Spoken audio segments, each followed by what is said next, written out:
start the select board meeting with the Pledge of Allegiance, please.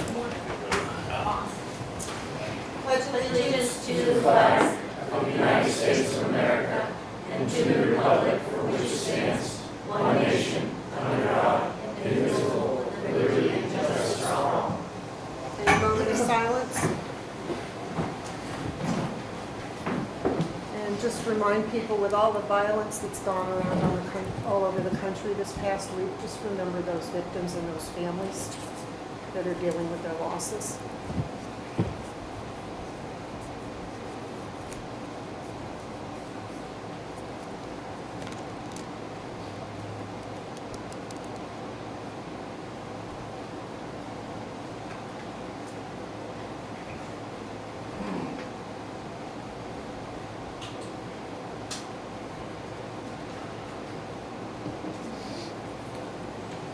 First item on the agenda is the public hearing for the welfare unanticipated revenue for CAP Cold Weather Fund, $27,460 and change.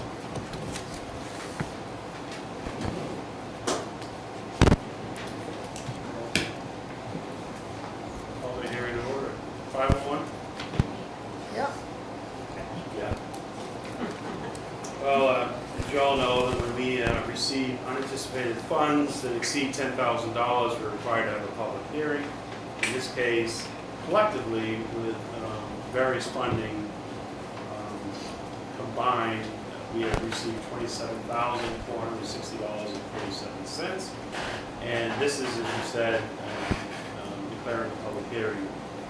This funding comes from Tri-County Community Action Program.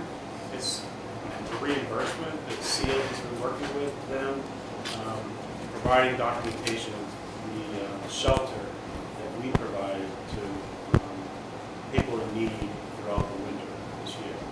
So it's really nice to receive this kind of funding back, that Lori will do the proper accounting and we'll be able to capture this money and continue to provide assistance for housing and other needs.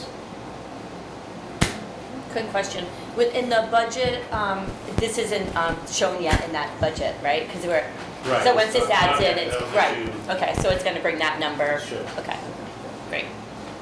Once we accept it, we'll plan, right? Once it's accepted, Yeah. I believe Lori will be doing an offset. Okay, We'll get it Yeah. right. Good. If that's not correct, then what she'll do is put the money aside and we'll be able to use it for housing assistance. okay. Do we do much housing assistance during the summer? We are still doing housing assistance throughout the year. It's just we find it to be the demand's much greater the In colder the winter, right. winter months. Any other questions from the board or? No, I think it's good then. Okay, any questions? Comments? We're done. I'll entertain a motion to close the public hearing. I'll make a motion, close. Second. Second. Can you hear us, Vicki? It's loud. I think we have to talk high volume. I make a motion, close the public hearing, and Ed seconded. Time is 5:03. All right. Yeah, Motion to accept it. Yeah, so. I'll make a motion to accept the funds as discussed. To accept and expend the amount of $27,460.47, which is a total of the combined 4 checks we received from Tri-County CAP, and to authorize expenditures of the funds for the 2025 cold weather-related costs in the welfare budget. Carrie and then Ed. Any more discussion? Okay, I'll call for a vote. Everybody in favor? Aye. Aye.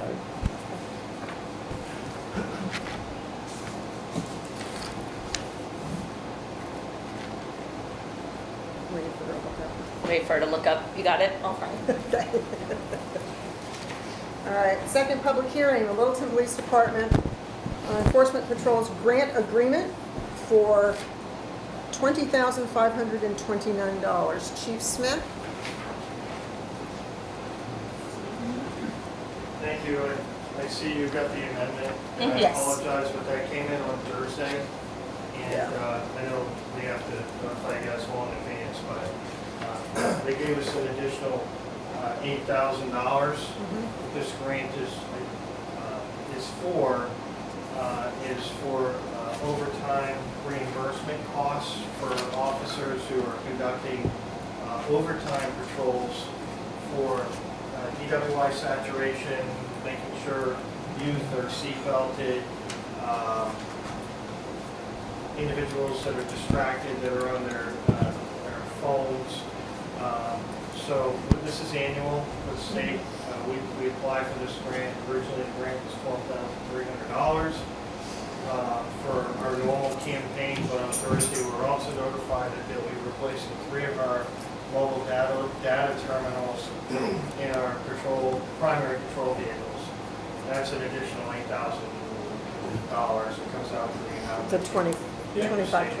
So Nice. I'm asking that the board accept and allow us to expend these funds from the New Hampshire Department of Highway Safety for federal fiscal year 2026. And grant number is 26-106.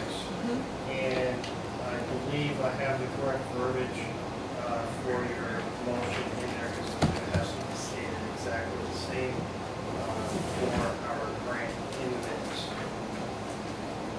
And that's under recommendation. Are there any questions? Again, this is reimbursement. There are matching funds that we have to do, like we pay for our own gas Oh, yeah. and maintenance on the patrol vehicles and administrative time that we do spend administering the grant itself. Any questions, concerns? Yeah, it's great. I'm glad they gave more money. And it's wonderful. It's always good to get more. It's always good. Oh, Yeah, yeah. exactly. Offsets cost. Any questions from anyone? Okay, We read the whole motion. Yeah. You read it? Okay. I'll read it. I need someone to move the motion. I'll move it. Okay, Roger made the motion. Second. Ed seconded. Accept and authorize the expenditure, the State of New Hampshire Department of Safety Office of Highway Safety, Littleton Highway Safety Grant.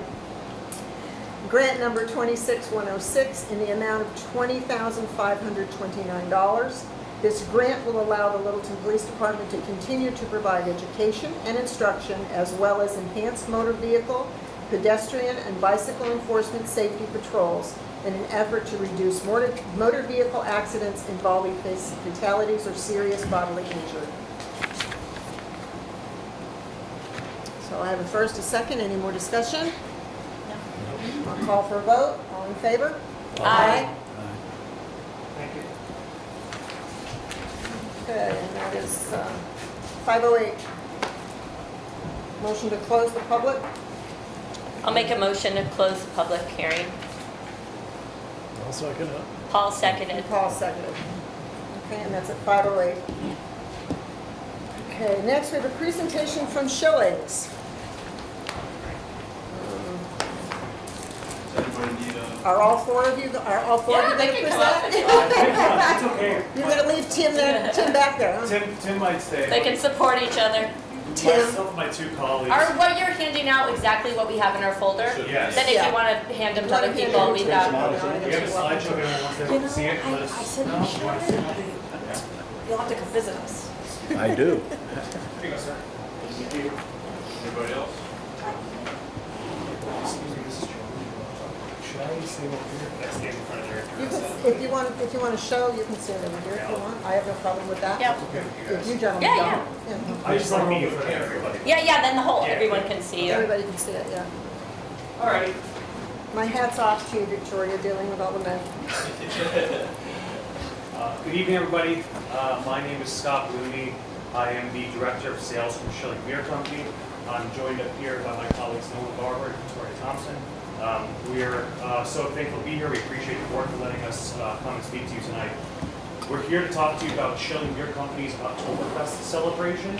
It's for those of you who don't know, it is a large event that has occurred for the last Saturday of September the last 12 years at this point. This will be our 12th year. So just quick, we're going to go over who we are, the Schillings story briefly, a rough map of Oktoberfest, though it might be difficult for you folks to see. We do have copies of that in here. A little bit about the community and economic impact that Oktoberfest has, as well as talk to and address some of the safety concerns. So, you want to go through your roles really quick? Yeah. Hi everyone, my name is Victoria Thompson. I am the hospitality manager and the brand ambassador of Fresh Beer Company. I mostly deal with day-to-day private events, small details on our Barber campus events, and then I will go off through New Hampshire and talk a little bit about not only Littleton, but Schilling and what we do on campus. Hi everybody, I'm Nolan Barber. I am Schillings Northern New England brand representative. The last 2 years have worked with Scotty very closely to learn and help with the logistics of Oktoberfest. I've also spent my time managing our key accounts throughout Vermont, New Hampshire, and Maine. But other than Oktoberfest, I spend a lot of time with our other large brand-centric events. And again, my name is Scott Bluni. I've been at Schilling since 2020. I've worked almost every job at Schilling on the retail side as well as the kind of production and sales side. My primary goal now is to bring Littleton and Schilling Beer Company to different parts of the country. We presently distribute to almost 22 states that are seeing Schilling beer. I'm going to New York tomorrow and I'm going to Denver after that. So part of my job is being an ambassador on a national scale for Littleton and Schilling Beer Company. Just brief history. Schilling Beer Company was founded in 2013 by brothers Jeff and Stu Cousins with their childhood best friend John Lanzini. You folks might know John if you have any ties to the St. J Academy. He's one of the vice principals there. Schilling is named after Jeff and Stu's maternal grandmother, or grandfather, excuse me, and it's kind of a European name that ties us to that European identity we have in our beers and our food. Schilling is presently recognized as one of the top 5 awarded breweries as of 2024 on major beer rating platforms. And through that, we've been able to reach a lot of people, and we've been able to share our beer and Littleton with a lot of folks as well. Our Oktoberfest is a celebration of our anniversary, but it's also a time where we kind of celebrate, getting together with all sorts of people over a beer, something that drew me from my previous career to working in hospitality and specifically Schilling, was that folks with different lives and different interests can kind of come together and celebrate this one thing and experience it together and really enjoy it together. This year's Oktoberfest will be on the last Saturday of September, I believe September 27th. We will feature 60 breweries from 20 different states and 5 different countries. We will have different breweries with different specialties, whether it's a traditional style brewery or an new American brewery, or even an ancient brewery from the 15th century in Austria. We're going to have all sorts of different breweries coming to Littleton for that day. I have a copy. It's hard to see in my black and white, but I presented the board with an Oktoberfest map. You may see that it looks very similar to First Fridays. I think that over the last few years, we've kind of taken notes from them, and they've kind of taken notes from us on what's been working, what hasn't been working. It's been a collaborative process with Littleton Police and Littleton Fire, as well as members from the town to kind of make that work. This has been the format for the last 2-3 years now, and we've been very successful with it. Giving back to the North Country, something about Oktoberfest that I think I'd like to highlight even more is that a significant amount of the proceeds raised from ticket sales gets donated back to local charities. Last year we donated $17,000 around that alone just from Oktoberfest ticket proceeds. The majority of the charities were local charities, including Adaptive Sports Partners. We donated to a loading dock. We donated to Catamount Arts. We donated to the food pantry in the past. This year, we intend on donating to the Winter Shelter, the Cultural Arts Commission, Catamount Arts, Loading Dock, Parker Mountain, and Adaptive Sports Partners. We've also additionally, we are in the process of inviting all of our friends who have business on Main Street to come have a ticket to Oktoberfest to join in the party. Last year, we had a really fun turnout from a lot of the local business owners. We provided tickets and comp them. We just showed them some hospitality.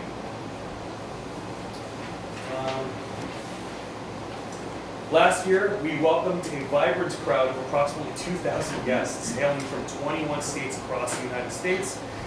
Additionally, we had ticket holders from Canada, France, the United Kingdom, Austria, and Mexico who joined. This year, we anticipate having 130 different volunteers who make Oktoberfest possible. We make sure that they have a great time too. People who volunteer for the first session get to join in for the second session, and those who work the second session, we give a really big gift card to and a lot of swag, so everyone has a great time. And again, we're just making a commitment to gift tickets to local businesses. So if you own a local business and you want to come see Oktoberfest for the first time, please let us know. We'll be happy to give you a ticket. The last thing I want to touch on briefly is Oktoberfest safety. In the history of Oktoberfest, we've never had a single arrest, not one. Every year, we work with different security teams. This year, it's Green Mountain Concert Services, who we used last year.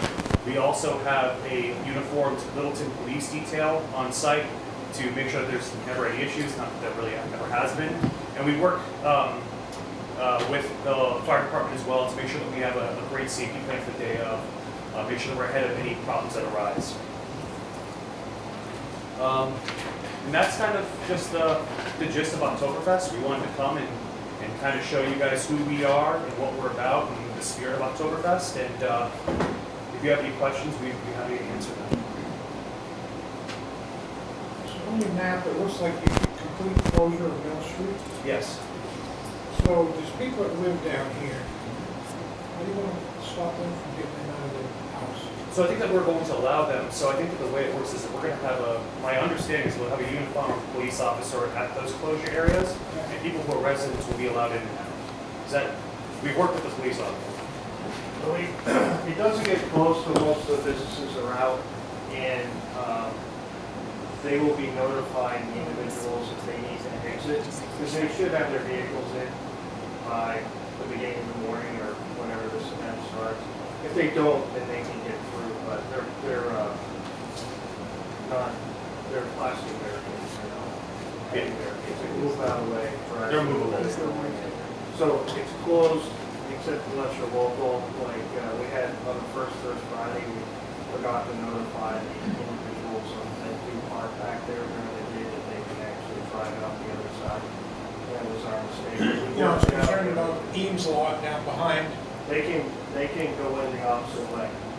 They've been notified to drive in the wrong way into their lot. Okay. But, I mean, the map shows a red barrier up there, so is it going to be barriers on the top that they got to move to get in? Not on the top of the road. It's closer to your property. Basically, right at where your property starts, that's where the barrier starts. So they can come down Mill Street and enter from the top side. Okay. Thank you, Chief. Is that adequate, Roger, or you okay with that? Well, I mean, there's a lot of cars that go down that parking lot, and that's what I was concerned Yeah. about. They've been going in the opposite way.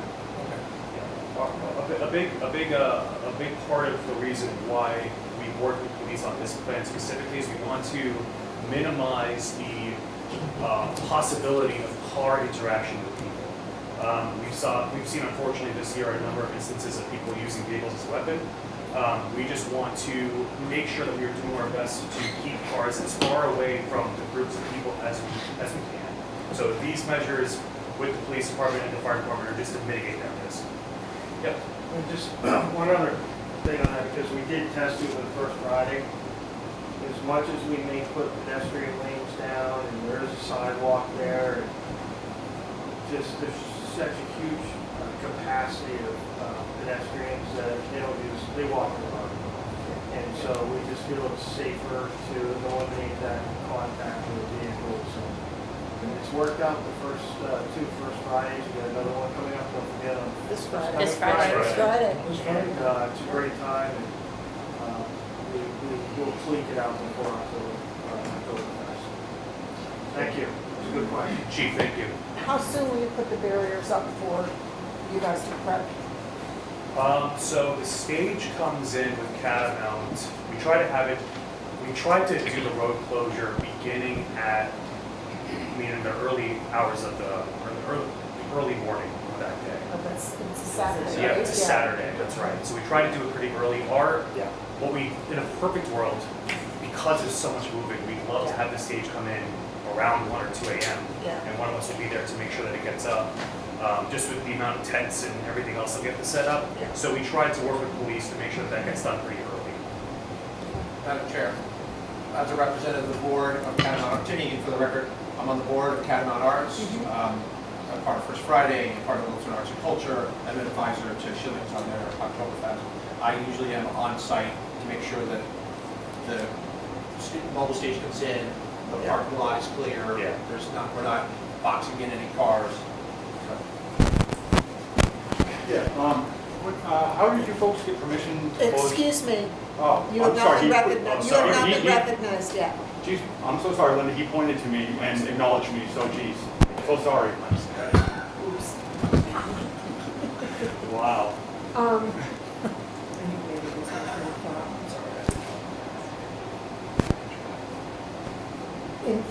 On previous First Fridays, hasn't there been a notice in the newspaper as to what time they close the streets off? And I Yeah. think I saw that with you guys as well, right? We also flyer the cars for about a Okay. week leading up to it, Okay. and we reach out to local businesses to let them know. So anyone who parks in the Mill Street or Porter Street lots for about 2 weeks leading up to the festival, we will put flyers on their cars so they'll be able to see, hey, this is happening.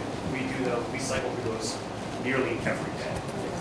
So, and just to take that one step further, one of the reasons we started permitting our lots, which is super cheap for a whole year, is so we can purchase software so that we notify individuals via telephone call, a text message, and an email message that the permittees, the people that are allowed to park in those lots overnight, we usually do it the night prior and a couple of days prior to that. So we try to get that messaging out twice. Plus these guys are out there putting flyers out. Right. You can't park on Porter Street anyhow overnight. Typically, we've got really good compliance. It's just one particular location that they don't get the message out to their patrons. Not really the patron's fault. Regardless, I think we will be able to take care of that this year, and it's made a huge difference because we don't like to tow vehicles if they don't have to. Right. But when you guys authorize that ordinance update, it's made a huge difference in getting people out there and not having to bang on doors at 2 a.m. trying to figure out who was on. Thank you. December, did you have a question? Well, the first question is how, and maybe I missed an earlier Board of Selectmen meeting, but permission to close Mill Street, how do you go through that every year? How does that work? We have to provide a special events application through the town. Okay. And part of what we submit, we ask for permission to do so. We work with the fire department and the police department, and that's how we effectively go about closing the street. So we ask for permission and it's part of it. Well, I guess this leads into when North Country Pride asked for permission back earlier this year, the board shut them down. So I was just curious how you guys didn't have to ask for permission in front of the board to close down Prospect Street like North Country Pride wanted to do. Okay. So December, we're talking about Schillings. well, we're talking about a process. December? This is a process. You shutting me down is just shutting down the conversation I'm trying because you to don't want answer your I comment, want to answer your please. question. Okay, great. The board is When North Country Pride came through, they changed their venue to the Riverfront Commons. We did not need to close Mill Street or Porter Street for them because they changed. But they did come in front of the board and ask for permission. And They they only did- changed after Roger wouldn't vote on it because you weren't here. And then he was forced to vote and said no. So this is very relevant because they came as part of the process and they did change, but it's because of what happened at that meeting. Okay. So I'm thank just, and also, safety issues. Both of those concrete staircases down there are absolutely not in compliance. And there's no way that those are safe if anything were to happen and people had to evacuate up those stairs. So are those closed off for the event perhaps? We went Oh, slow. thank God, okay. Those are closed. Good, okay, that's it, thank you. Thank you. Okay. Chief? I just wanted to answer your original question. The whole purpose of this presentation is so that the board can authorize the closure of Mill Street. That's why they're presenting today. It just seemed like they didn't ask permission, it just seemed kind of During like, their presentation, the board will vote on that today. okay. Because it kind of just seemed like it was all set in stone, okay, I wasn't sure, so, okay, great. So the board is voting today on whether or not to close down Mill Street. Is that correct? Because that's what the chief just said. Yes, December, we'll take care of Okay. it. So you filled out all your permits that you needed for the town. You've already got your timeline in place, so all you need is our agreement. Okay, do we need a vote on that? Vote? Okay, all right. Have a motion? I'll move it. Okay, Ed, do I have a second? I'll second. Paul seconded. All in favor? Aye. Aye. Thank you, members of the board, we appreciate it. Thanks. Very much. Thank you, Ron. Look forward to seeing all the members. I'll be down. Thank you so much. Thank you. Yeah, cheers, thank you. Thank you, guys.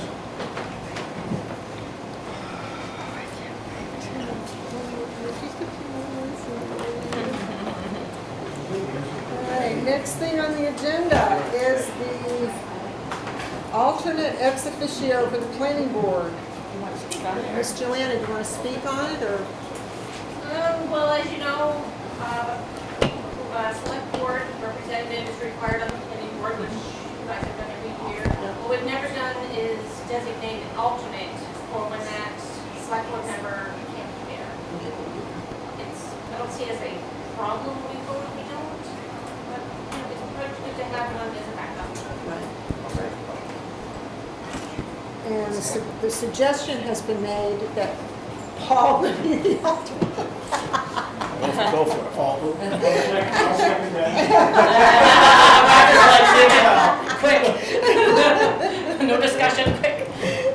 I would be happy to work with you.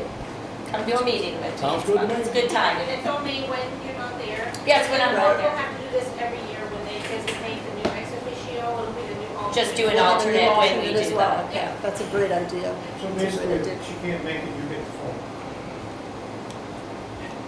That's pretty much what it is. I usually make it. Thank you. You're welcome. But as an Now alternate, she's got an he's alternate. still welcome to come to any of the board meetings as an alternate. Yeah, if you want to come to one with me just to sit, it's kind of, Yeah. it's very interesting, Yeah. actually.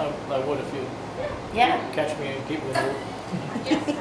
Yell at me like you usually do. Don't worry, shoot. I'll let you know the dates of This them is coming up. preliminary because you're up next year to take that position, because the second year Yeah, is what we do. everybody gets their time on the planning board. Okay. So play around. Good one, Ron. Plan around it. So we're looking, oh, All right, sorry. any more discussion? I will make the motion that we appoint Paul as the alternate ex officio select board member to the Littleton Planning Board. I'll second that. Carrie, a second. Any other questions, discussion? You're gonna be great. That's my discussion. Okay, I'll call for the vote. All in favor? Aye. Aye.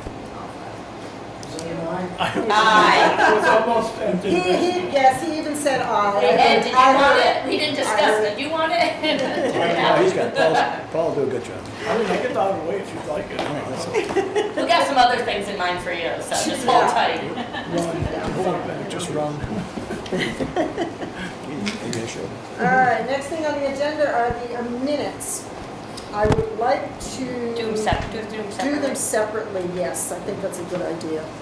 Well, I read through the very lengthy minutes put together by Vicky. Well done. It was multiple pages, 26, I think, maybe longer. Thank you for doing that. And I would like to make a motion to approve these minutes as written from the BOS meeting from 6/23/2025. I'll second that. All right. Vicki and then Roger. All in favor? Aye. Okay. Okay, next one is the Board of Selectmen non-public work session, part 1 for 6/27. I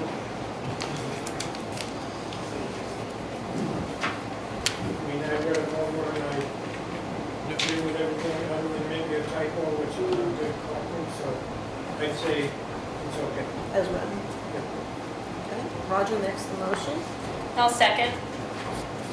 No more questions, discussion? All in favor? Aye. Third set of minutes for 6/27 for the non-public work session, part 2. I can make that motion to accept the minutes from 6:27 from the non-public meeting as written. Part 2. Part 2. I'll second. Okay. Ed? Ed Ed seconded. seconded. Okay, any more questions, discussions? All in favor? Aye. Okay, and the last minutes from 6/27 non-public work session, part 3. I'll make a motion on that, on part 3. In favor of a second? I'll second that. Accept them as written. Okay, all in favor? Aye. Aye. Okay. Next on the agenda is the town manager. Looks like you've got the rest of the, just about the rest of the agenda. Yeah, all yours, bud. Okay, well, the first part of my report is the general fund. And obviously, this one is a mid-year report, financials ending June 30th, 2025. I will cover expenses and revenue. So expenses are still right on target. As we said, everything should be 50% or more left to spend, and we are right there at 50.52% remaining to be spent, or $5.9 million. So exactly where we want to be. I'm not aware of any unknown circumstances right now that will directly impact the general fund in terms of expenses. In regards to revenues, we had budgeted $3.9 million. So those are when you early on in the budget process, we work on those revenue estimates. They are actually finalized in September, October, when we are in the process of setting our tax rate. But we still benchmark against what we had estimated back when we originally formulated the budget. And we have collected out of that 3.9 million, we've collected 1.6 million. We've got 58% remaining to collect, so a little higher than that 50%, but we're not concerned about that because there's 2 revenue sources that come at the end of the year. One of them is the room and meals tax, which is just over $500,000, and we still be collecting some of our the highway block grant money. So, yeah, we've got 58% remaining to collect, or $2.3 million. Again, nothing trending there in the revenues that raised any concern for the finance director. So, Great. things looking good. Good. The revenue estimates for local general fund revenue is $3.9 million. So we're only talking about departmental fees, regular, Yeah. revenue streams, Yeah. interest. We're not talking about property tax revenue. Right. Looks good. Yeah. And then I did hand out earlier some of my notes on the rest of my report that I want to give this evening. A couple of these reports I am asking for the board to take a vote on. So the first one is West Main Street temporary streetlight plan.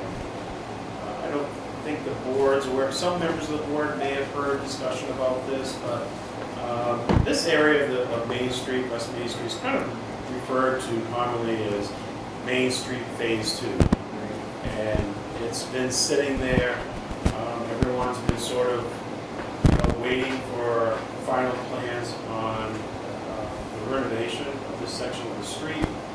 But it's come to the point now where we've received a lot of complaints, water and lights received complaints with the street lights that we have in this section. There's 12 street light poles, these poles are aluminum.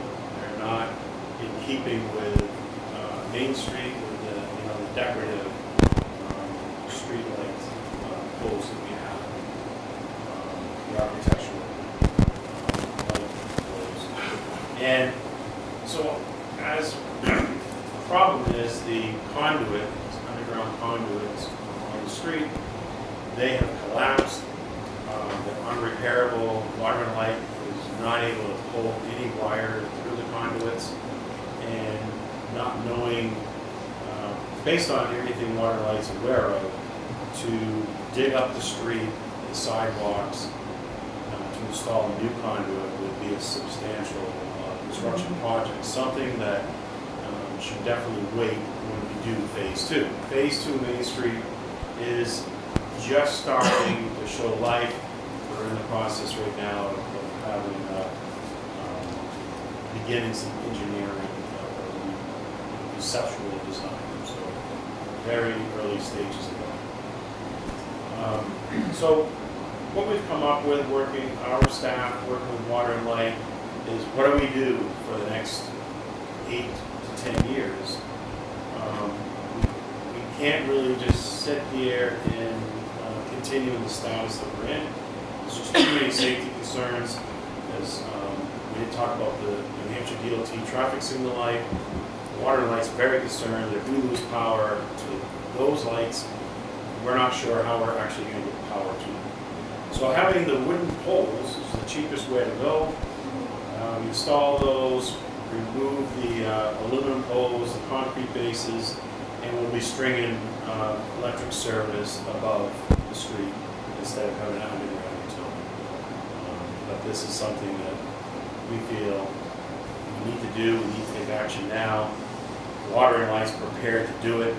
They've committed financially to the poles. The town's committed to removing the structures, the aluminum poles, and concrete foot bases. So that's our plan. I wish we could bring something different forward, but it just wouldn't make sense to invest money in underground conduits, new traffic, new streetlight poles, knowing that it's all going to get torn up, hopefully, in the next 8 to 10 years. Yeah, makes sense. So the street lights that you're putting on the poles? They're going to be like you see on a wooden pole with the arm, The old school. The old school As lights. dim as the ones on the main street? I'm sorry, I'm having difficulty. I know it's hard. As dim as the ones on the Would main they be street? Or will they brighter? Well, they're gonna be LED, so they should hopefully be a little brighter, but they're gonna be pretty high up. We've gotta get wire. So it's quite a distance. So we have to energize from Church Street. And we'll tie in a little bit on Elm, but there's gonna be a couple of spanses that are so long that we have to cross over Oh, Main wow. Street. There are some really long stances. It's approximately 12 poles. Wow. So we'd be the town would be excavating the bases, so that we can't dig in concrete, and we'd be setting wooden poles and then stringing wire, and then putting up new fixtures, arms and aluminums and And the wire has to be, what, 30 feet above road, street level? Is that, The trucks have to, yeah, it's gotta be pretty high up. Chief, is there a standard for electrical wires going across the main street? For the height? I have no idea, and I would assume that Littleton Water Light would be. I think it's 30 feet. yeah, it would be. I think it's 30 feet. It's gotta be That was the quite a bit. standard, and Yeah. we will do that if we have a primary down there we need to avoid. Yeah. So he's done the engineering and mapped it all out. What's the cost for us, for the town, for the removal? Do we have an idea? We had an estimate just over $10,000. 10-8. For our piece? Yeah. Plus some paving, however you need to repair the sidewalk after we set the pole. That's for all 12 poles? We're just removing the base. And it's 10,000? Oh, okay. I was expecting more, that's pretty good. Our portion's like. Yours is more, okay. You're supplying the poles and the wire and everything. You're supplying the poles and the wire. We're just We're making just- it so yeah. that you can get in there. And setting really it, which poles? the labor. It's like a shared cost. Yep, and the board of commissioners have already approved this project. Oh, okay. They approved it last Monday. So if we were to go, vote on this tonight, is the plan to start fairly soon? I mean, it's still warm, you have time, right? Yeah. Time to get it in, okay. Less than We that. had to coordinate with contractors, the contractor comes first. Yeah. But we have poles in the pole yard, so. So do we have to have a contractor pull those concrete pieces or come down with We've, due to some of the staffing issues, we've had a recent passing of one of our heavy equipment members. At this point in time, we've decided we're going to contract that. Eric, so Question for Eric, when that when the pole gets put in, are we gonna concrete it or asphalt over it? It's gonna be concreted in. Concreted in, the pole will be concreted in, around the pole, Because what you're excavating is gonna be a base. right? Set the pole in, so it needs to be So it'll be safe blacktop around around. it. blacktop. Yeah. 25 feet.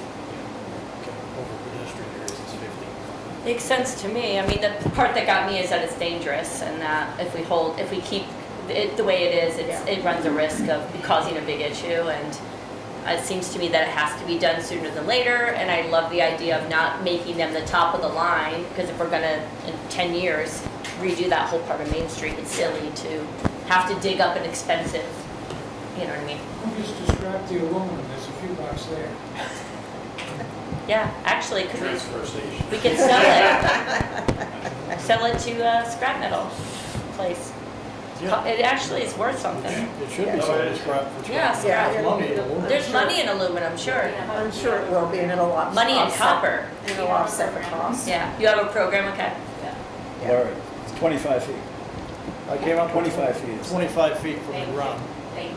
How high they have to be? Yeah, 25 feet over the road, 15.5. I don't know how they figured that out for pedestrian. But that traffic lights. So we'd have to go 25 because we have big trucks going in Yeah. and stuff. Yeah. so. Yeah, This road should be 13.6 when anybody's towing anything or hauling. yeah, yeah. So I just think for the record, I'd like the board, if they support this, I prepared a motion, highlighted in yellow, for us to commit to this, and we'll continue to work with Water and Light. I believe Water and Light's already voted to commit to this. So when's it gonna be done? Soon, it sounds like, if we, As soon as the contractor can get lined up, is that my Contractor needs to understanding? get lined up first, and then we'll start looking at our schedule for our schedule. Right. So. Right. okay. Make the motion? So the motion is, Move that the select board approve the interim plan utility pole replacement plan due to specific safety reasons as explained. And I'll second that. all right, any more questions, discussion? Okay. Move to vote? Okay, all in favor? Aye.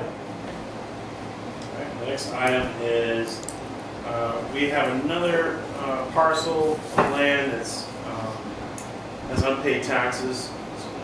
Kind of been working with this property owner and just haven't been able to get the unpaid taxes taken care of. So we're at the point where we're recommending that the board accept the tax collector's deed.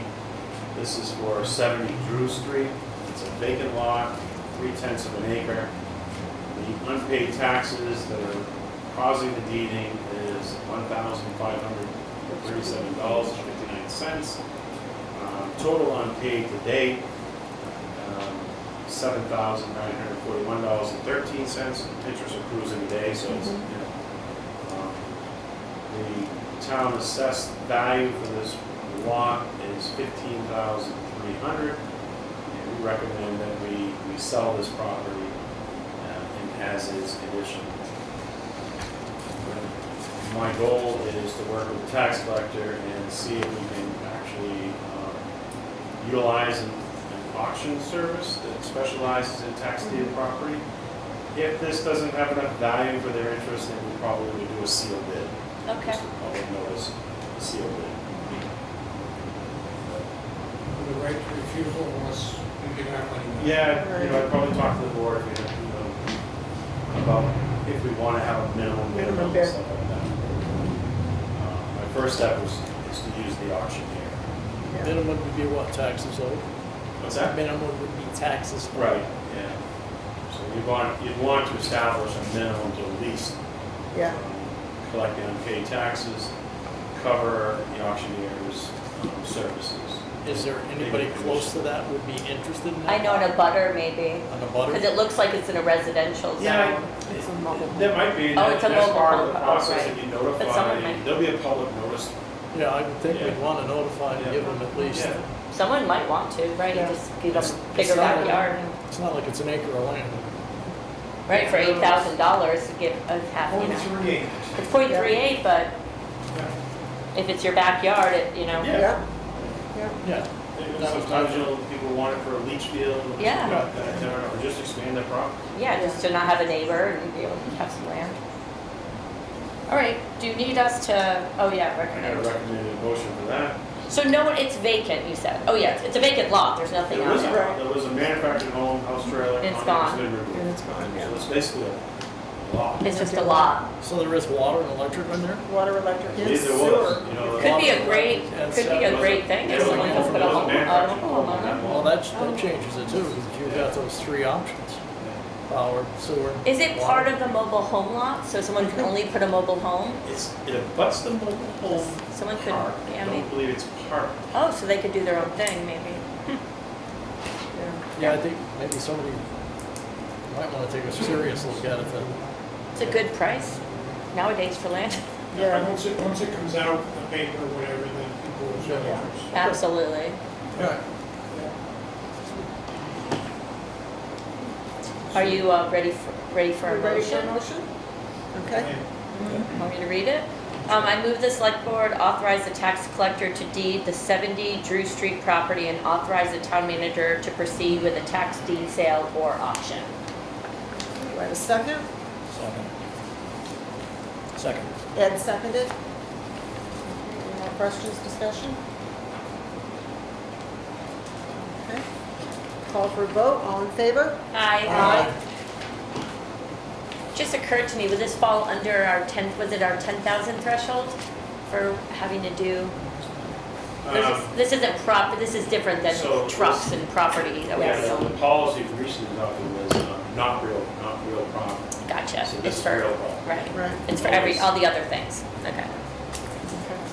The next thing, just to update, the Great River Hydro tax abatement mediation session has now been officially scheduled for Tuesday, August the 12th, at 9:30 a.m. So we will be having a remote session right here at the town office conference room with our attorney and our assessment team. They would like to have one select person attend, and the mediator will be a retired judge, Bob Barber. So, Oh, okay. tomorrow. So, Yeah.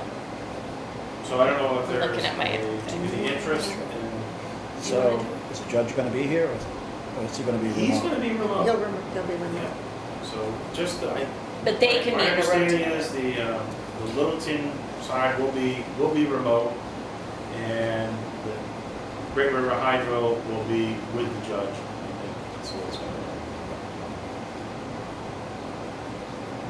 So do you want to participate in that I'll be there, meeting, sure. Ed? Yeah. Okay, you're available for that, no problem. believe And that's so, yeah. probably going to be an all-day, Or half a day. Yeah, Or half day. I would plan on it being for at least 4 4 hours. hours. 4 hours, okay. Bring lunch. Bring your cup of coffee.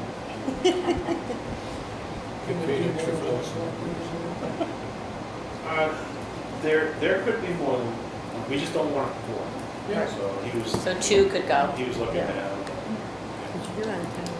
I'm not, yeah, I'm out of town. I'm in Pacific Northwest. I mean, I could do it, but I have to start at 6:30 and it might be. And so Roger, are you interested? I mean, I could change my schedule for that, no problem. I mean, we could have 2. Okay. So we'll put Roger down as a Yeah. possibility. Okay. Thank you. Do we have to vote on that, Troy? Nope. Okay. As you know, we're doing our reevaluation this year, our assessing letters, they've been working on the values. I was told last week that they were planning on sending out the letters informing the residents of the new values by the end of this week. I think it's been put off a little bit. So, but those letters are Coming. going to be going out soon. And I'll be working on getting a public notice out to just remind people that we are doing this process and that people should expect that their property values should increase, they should double. Which should get you pretty close to the So fair is that- market value. Is that going out to all property owners, or just, is this just a start? This will just be the residential. But all of us? But all residents, all yeah. But not to panic until the rate gets set. Don't panic, yeah. Please. Good point, Roger. It's, the hardest thing is, I know people are gonna, and I'm pretty confident that everyone's values are gonna almost double. Yeah, And that's because right now, the assessed value of all residential property is right around 51% market value. So to bring it up to 100%. Well, that does not mean that your property taxes are going to go. that's important, big We have bold to letters. wait- We have to wait until they fall to set the tax rate. And usually when you go through a reval like this, your tax rate will be cut almost in half, depending on some other factors. So this is just residential going on? This would be the residential letters that are going out. Commercial property, that work's still being done. I don't anticipate that you're gonna see the commercial properties double in value.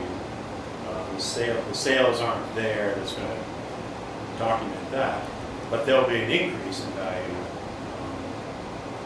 just because those values haven't changed since 2020. Right. But this analysis is all sales driven.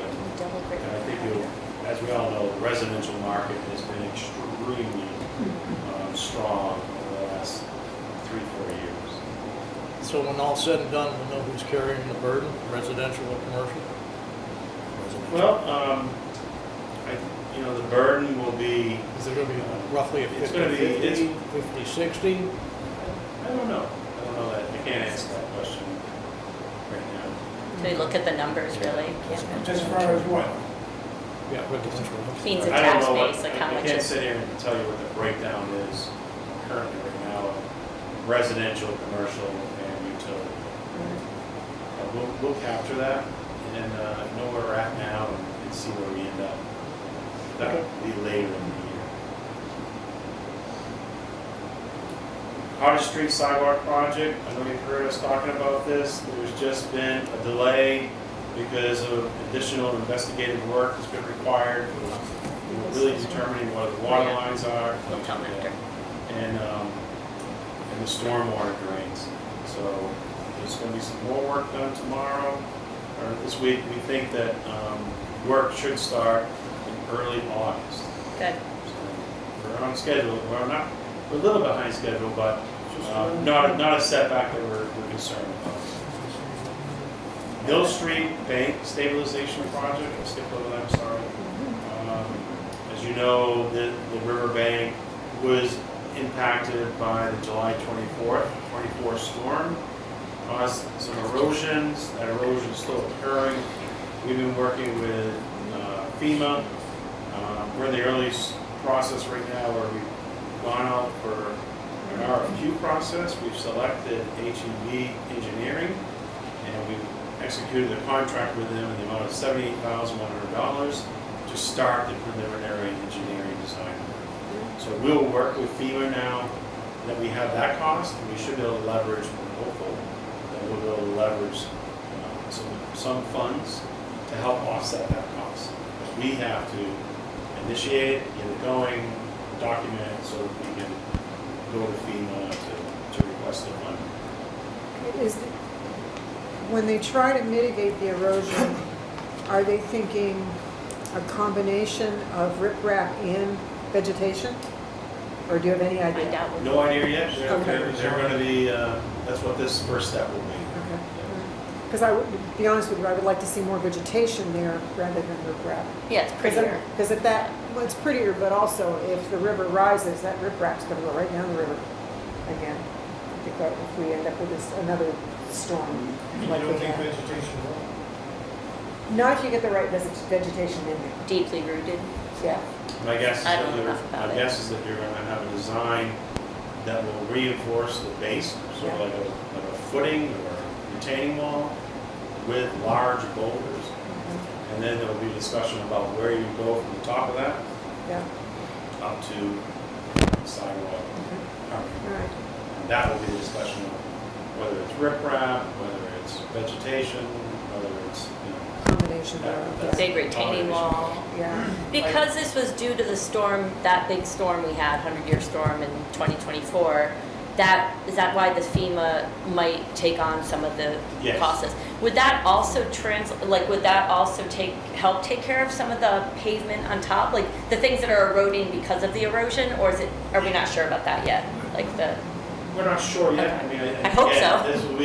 it'll be steps. Yeah, So the first step will be getting the engineering, getting FEMA to say, yes, we'll contribute X amount towards the it's project. just step, okay. And then once you finish that first step, then you'll get authorization to proceed. They did fund the repair of the fence. That Oh. was the initial funding of Okay. $10,000. Awesome. But it was, there's no point in repairing the fence, it's Right. falling into the river. Right. But you can hold on to that funds until the erosion stuff. And we Great. got them to come in to doing some river stabilization. Awesome. And we did have some discussion about vehicle-sized boulders. And in a previous project that held up after 200-year floods that I worked on is a willow brush type growth that seems to root well in the boulder. So it doesn't grow tall, doesn't affect views. But it kind of But it'll stabilize the paint. There are stuff like the Dell stand. The one that held up? Yeah. Yeah. I got what you're saying, yeah. That seemed to be what the initial conversation was, what they'll actually engineer is yet to be determined. Town office building purchase, we're still working on finalizing the lease agreement. We're very close. So the purchase of that building is on hold until both parties come to agreement on the lease. And due to vacations and other things, our new goal right now is to have a closing in place by mid-August. So by our next meeting, we Yeah, have already closed on Let's it. see. Good. I'll be working on the snowmobile club. I think the last time we met, we had a lengthy discussion with the snowmobile club about leasing the property. And I wasn't able to really do any work on that before I left to go on vacation, so I'll be picking up on that. And hopefully we can get something resolved quickly, which might cause us to have a quick special meeting. If I can get that done, all parties in agreement, then I don't want to drag it out to our next meeting because I know they need to start mobilizing, making plans for doing some site work. And our wastewater treatment plant, just want to give you an update. Learned last week, went down and visited with Eric Oliver, and our centrifuge failed. The centrifuge is a piece of equipment that takes our wastewater and extracts the sludge, separates sludge and wastewater. So as of right now, that piece of equipment is down, we ordered parts. We're hoping that soon those parts will be installed and the entire system will start working again. We don't know if we'll identify more problems, but the first initial steps are on way. But you need to understand that currently right now, we cannot remove sludge from the wastewater. So we are actually transporting our wastewater down to the Plymouth treatment Oh my twice a gosh. week with a big, tractor trailer truck. And right now, we're estimating about that might cost us $30,000 a month. Ouch. So hopefully, we're going to have a temporary fix in place as soon as possible. God, house is full. And then we'll begin looking at what a long-term fix will be. So just more problems with our treatment plant, just due to age and not being proactive with our maintenance and replacement of equipment. The clarifier project that you held your emergency meeting for, had the emergency appropriation, is underway. And I was able to see some of the work last week where we had drained one of the clarifier units and saw, all the equipment that will be replaced. So pretty impressive. Just, you're not able to visually see this equipment because it's usually covered in wastewater. So it's there, and it's pretty cool. But that's all going right on budget. On the centrifuge, was it electrical, gearbox, or what was? So the control panel is basically obsolete. We've been having issues with that, but we lost a sensor that regulates the speed of how we need water, and it just shuts down. It's inoperable until we get that fixed. So right now, when we get the tech here to put that in, reprogram that. Fingers crossed, that's the only problem that we have. So at 30,000 a month, what does this centrifuge cost to be replaced? $500,000? You know, I want to know what the hell's it cost. No, it's $500,000. Oh, it is just half. It is just half. I Not a full don't say just that. Yeah, it's a lot. Well, I was thinking more than half. Anyway. Yeah. Do we have an ETA on the parts yet? The parts are here. Oh, okay, good. So- I'm Going to working to fix get a tech here. Okay, good. I reached out Friday afternoon and waiting for a call back. If not, I'll be there tomorrow morning. So we shouldn't be having to pay the 30,000 for too many months. Too many weeks.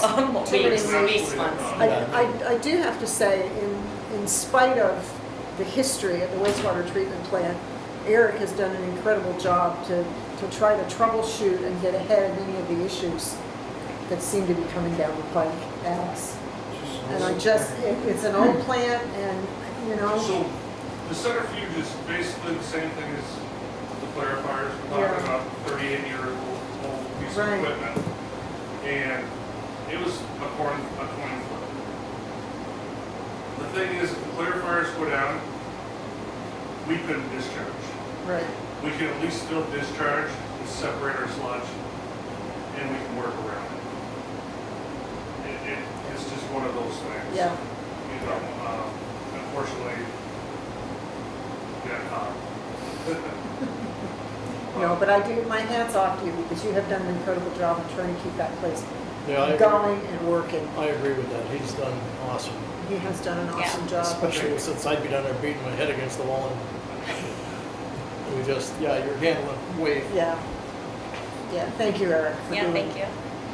All right, just a heads up, we've had a press release go out, posted on our website, but on August 4th, there'll be construction work going on at Dells Road, and it's the installation of a new water service line for the National Guard building project. So the plan is right now, we had our whole team kind of get together with the contractor. Initially, we were talking about a road closure for a few days, and at the end of the day, we decided that we're going to try to keep that road open and allow the construction to proceed. We'll see how it all goes. I think the plan that we have in place will work. It's a busy road, obviously, and that's why I want to make sure the board's aware. We wanted to get the press release out there. Everything goes well, we're talking 2 or 3 days, and the project will be done. And then I just wanted to remind everyone, if some of these you might not be aware of, but future meetings, this week our CIP committee will meet July 30th, 5 p.m. at the town office conference room. First Friday event this Friday night, 5 to 9. Our recreation facilities tour is going to be Thursday, August the 14th at 5 p.m. We'll start off at Remick Park. So that's kind of a new date that happened when I was on vacation. Quarterly budget. Budget committee quarterly meeting was moved to Thursday, August the 21st. It'll be in this room here. And the next select board meeting scheduled for right now is August the 25th. So I have the report. After that, we have twice. Yep, Twice a month, back to twice. and budget season starts. And budgets. Budget season. Okay. Next thing on the agenda is the Kearsarge lease. Go ahead, Troy. All right, so this, the Kearsarge solar lease is for our, the solar project that will go on the closed landfill. Folks have been talking about this for some time, the 24 town meeting, I think, it was your warrant article authorized this. And it's been over a year, and we've been going back and forth on the lease agreement. It's been quite a process. It's something new to me, so it's not something I've been involved with before. So, at the end of the day, I think taking our time, making sure we got it right was worthwhile. But finally, we had Kearsarge agree to some of the concessions that we asked for. And our legal team has reviewed everything and is signed off on it. So it is ready to be signed. The area that they're going to be leasing is about 8.5 acres. The term of the lease is for 20 years. It begins, that term begins on the date of their operation.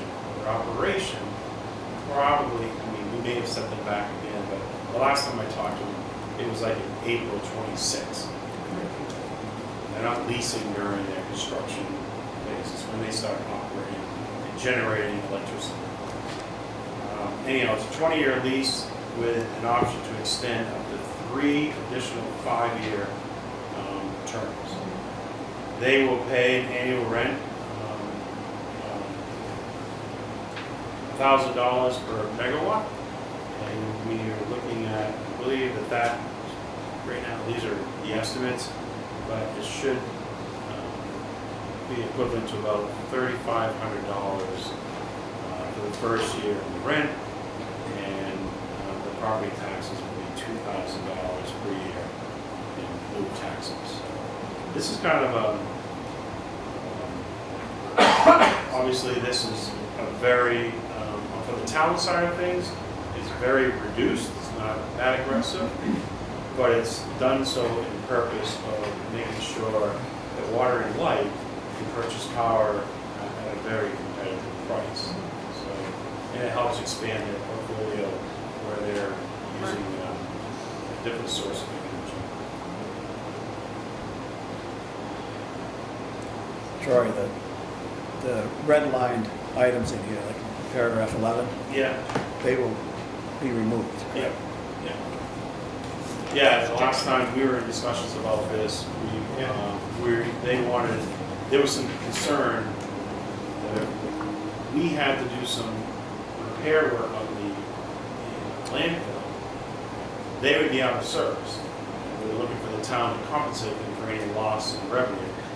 They have since, taken that back, and they're understood the town couldn't agree to that term. Yeah.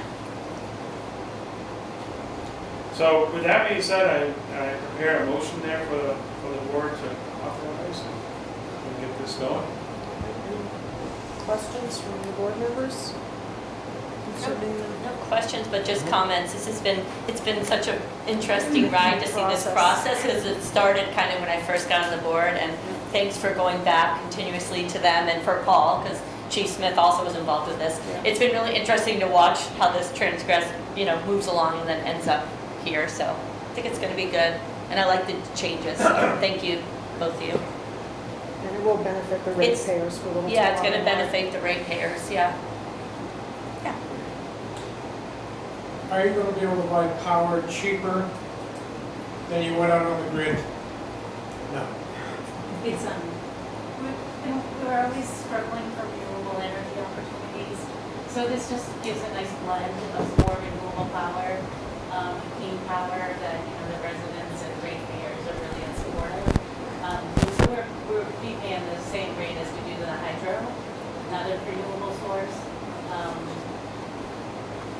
But it is just gonna be slightly higher than the market price that we could get power on. So, but I see it as a feel good project.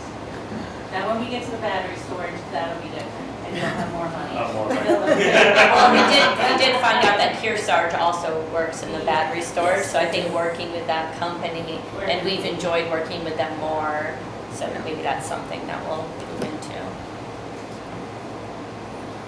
I just don't have a fuzzy feeling about this About because, solar or about where they're putting it. I mean, I've watched them mow that down there on a wet day and seen the tractor go right to the line. well, they've put solar on Manchester, Concord. they've If got they it start the all in project, then Massachusetts. it's not gonna be the On a right spot.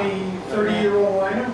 Yeah, they have. But they are gonna be putting their equipment on it, knowing that if we have to do any maintenance, We're not paying we're for not it. gonna be responsible for their cost to remove their panels, their loss of revenue, Right. the storage of their panels. So that was one of the big That things. was, yes. So if they go out to a piece of machinery to set one of those solar panels and go through the liner, who's responsible? They, in the lease, it has some language in there for, If they damage our thing. but the mowing, from what I understand, that once all this equipment's in place, I believe they're gonna be using sheep.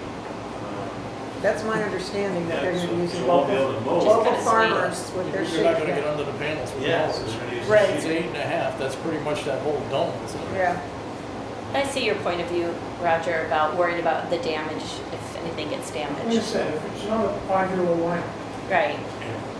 The DES process for approval is pretty rigorous, and they were able to meet the requirements. That's a good point. The Yeah. DES, DES which oversees our landfill. Like if it was too old, they wouldn't and they let have to us. do approval. and they've signed off. Yes. Right. So they've had to apply to DES, and DES has approved it. Right. So there's conditions in that, I'm sure. which is- Yes.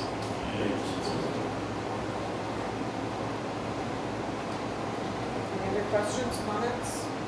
No, all set? Okay, somebody want to make the motion? I'll move. Ed? Okay, do I get a second? I'll second it. Paul seconds. The motion is, I move the select board to authorize the town manager to approve the lease agreement and pilot agreement with Kearsarge Solar. Any more discussion?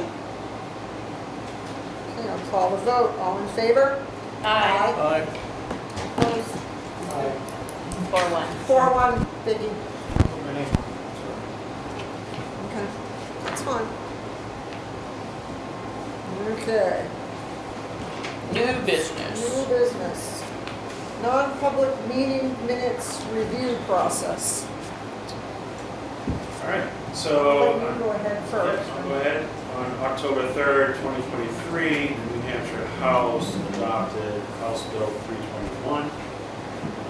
Essentially, what this bill did was require municipalities to go back and review all their sealed, non-public minutes to determine if, in fact, if they still meet the criteria to remain sealed, or if the information now no longer applies, and they should be unsealed and available to the general public.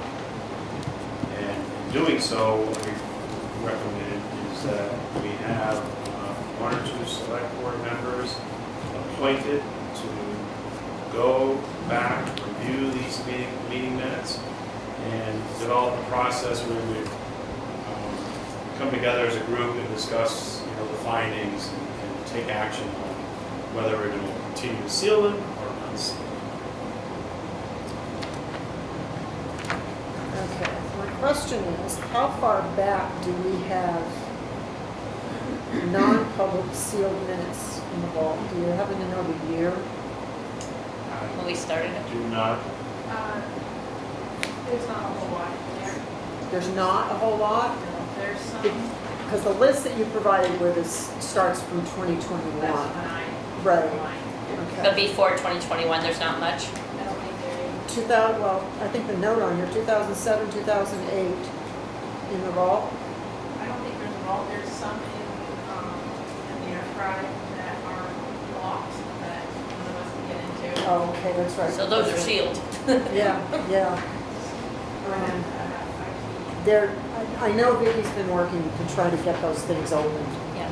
Um, This first year, it'll be a lot of work, but then if it's done every year, you're only gonna be looking at the ones from the Right. previous. Right. And my thought was to have the chair and the vice chair start out doing it. I don't know whether you guys have, yeah, I can see the three of them going, yeah, sure. Which means you don't have to do it. Next year, you'll get the chance. Next year. That's where it'll end up going through, instead of having to appoint new people, by Right. just appointing the positions, it'll funnel Right. through all the people. And each eventually. board member, as they rotate through the chair and the vice chair positions, will have the opportunity to be able to go over them. The other, the town manager and I talked today about it, and my thought was to have the two individuals, actually with the list we've got here, take the 2021 ones, go over them, make our recommendations, then go to the board, have a non-public session to go over those recommendations, come out of that non-public and do a vote. Which we're gonna have to seal minutes. Because some will stay sealed, I Some mean, will stay sealed, and that's, the criteria is there for us for which can stay sealed. That was my thought. you mean to just go year by year? Go year by year, start, let's, get it started. Work with the 2021 first, there's only, We can maybe do 2 there's years 5 at a of them time. there. We could do like 2, like 1 year, one of them's huge, Yeah, 2024. 2024 is very big. We could lump some of them together. But I would do the 2021 first, get our feet under us, Oh, get I into a see. routine, get into a system of how we do it, Okay. and then we can move forward. Do we have a time frame, Vicki or Troy, on how soon we have to get them all done? Or are 10 they, years. Then 10 years. 10 years. 2033. okay, And the idea is to get done what we have in-house, so we're good. so we're caught up Yeah. every year. All right, that makes sense. So like next year, they'd be able to do the 2025 Yeah. minutes. Okay, The part that bothers me is we sit in these meetings, and then we sat down at the end of them and decided whether we were gonna seal them or not. Yeah. And now they want us to second guess what we Well, it's, decided to seal? it's not a second guess. We change our mind? If Well, I we think it's no longer it's necessary. some things are Right. not pertinent to seal them anymore, like, what's an example of something we could unseal now, maybe Like a lawsuit or something. yeah, Yeah. if it's, Something is- if it's been resolved, Right. or. Right. Or like interview for candidates, like we could unseal like an old town manager interview or something, I don't know. So a really simple example would be that you're in negotiations with the town manager over salary, Yeah, and you eventually come to an agreement. Right. Well, the minutes end up being sealed They as don't you need to be. negotiated. Right. You finally come to an agreement, that's a public record now, Right. it's in the budget, everyone can have a copy of my contract. right, But select board, throughout the state, forget to go back and unseal the minutes Right. during the whole negotiation process. And so that's the purpose here, is just go back, visit all these minutes, and determine if they still need to be sealed or not. I think we're gonna find that we're gonna be able to unseal a lot of them. Probably. And just some will be sealed still, which is probably what you want, right? Because you want transparency and people to be able to see most things, unless Right. it's hurtful or Yeah. could, hurt someone's reputation or something that's, So when you unseal them, do you have to reveal that at a? It'll be on our agenda, It'll, yeah. be a vote, So you have and to- then it'll be turned, posted on our website, Yeah, okay. it'll be a public record. so that's a public record if someone wants to ask for it, a copy or something. All right. Do, the two select people that have to do it, do they have to do it, can they just do it in the office? Well, Yeah, now, it won't be a meeting. it won't be a meeting, so we can go through them, It'll be a- Right. And then the action is a meeting. will be a meeting with the select board. That's what I'm saying. You're gonna do the research and make Right. recommendations. Okay, Right. so we can meet, if it's us, we can just meet on a Friday. Forms, we're good. Yeah. Any other suggestions, thoughts, questions? I can Paul's see- Paul's I can see- Paul's pulling one of these, which means he's got something to say. Yeah. No, just thinking, that's all. Next year you'll be doing it. Anything, Ed? No? Just keep smiling. I'm good now. You know, Keep going with it, yes. It's July. All right, so are we in consensus do we want to have a motion to appoint the chair and the vice chair, or do we want to appoint 2 other members? How do you want to do it? I'd like to do the motion as is written. We have to either name 2 select people or do the positions.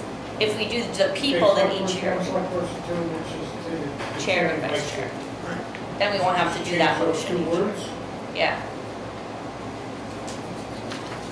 Review sealed non-public meetings according to HB 321 and 34 recommendations to the full board on whether the unsealed or retained sealed status for each set of minutes. So select board member number 1 would be the chair. Select board number 2 would be the vice chair. Second. Second. You didn't want a chance to be in there, did you?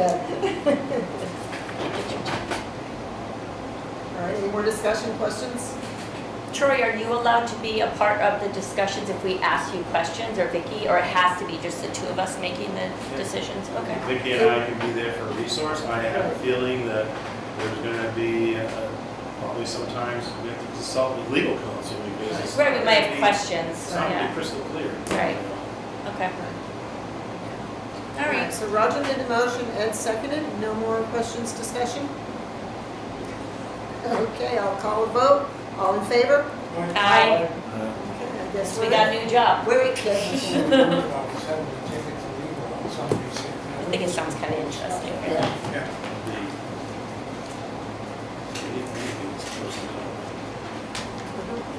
Yeah.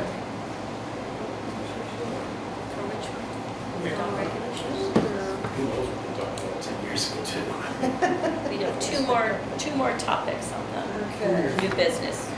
New business, the next one, dog regulation ordinance. Review and adopt revision amendments. Chief Smith.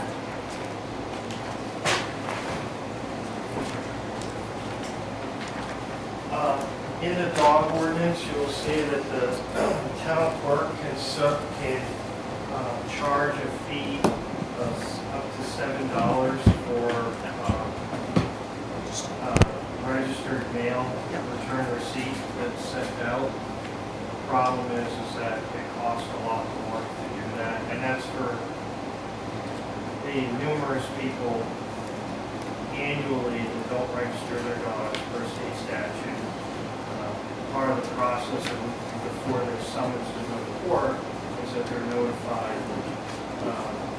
and the town clerk can send that notification that they haven't registered through registered mail, or license to register mail.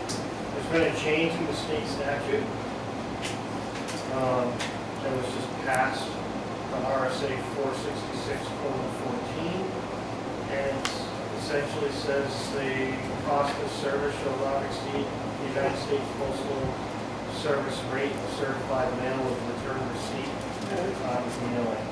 So, and the state statute was $7, so essentially, the RSA, the legislature just basically said it would be the same as what it costs you to pay for the postal service to deliver that. So I'm asking that you change the language in the ordinance for chapter 3, which by the way, we're losing money. I'm asking that you, where is it? Littleton Ordinance chapter 3, entitled Dog Regulation Ordinance, section 4, state if a civil forfeiture letter is sent, there will be a $25 fee, which already existed, as well as the additional postage charge as set forth in New Hampshire RSA 466:14 if it is sent by certified mail.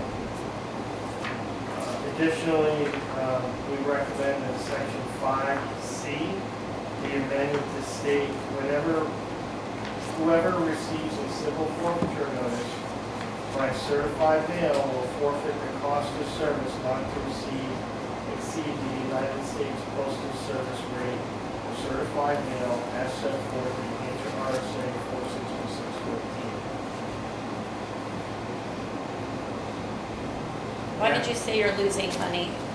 because it's just costing you so much more It costs more to. than $7 to send out. Yeah. Oh, Yeah, it and we does. can't, but the 25 doesn't cover the, That's the actual like, administrative administrative fee, fee. Okay. but, which is the cost of the town clerk, and Right. well, in most cases, the town clerk's office has spent way more than $25. Phone calls trying to and- track these yeah, people right. down, and then it comes over to us. Right now, our administrative people are calling people saying, this is your last chance, Yeah. otherwise you're gonna get a summons. Right. And then, but these letters have to go out by statute. Are you getting a lot of these have to go out, these dog regulation ordinances? Then you had what, over 100 this year? What? Well over 100. Well over And it's less than last year. Yeah, But, you know, quite frankly, we get the same repeat offenders. yeah, And this year, we're just gonna summons them and they can go to court. Well, they can pay their civil fee, or they can go to court. and it's not like people don't know that you have to register your dog by the 30th of April every year. Right. Thank you. And then they You get know, and I warned, think- and then they get told to, they get a letter, they get a, Yeah, They get. They get Right, yeah, They notification. get notice about it. certified letters, they Right. get phone calls, they get everything.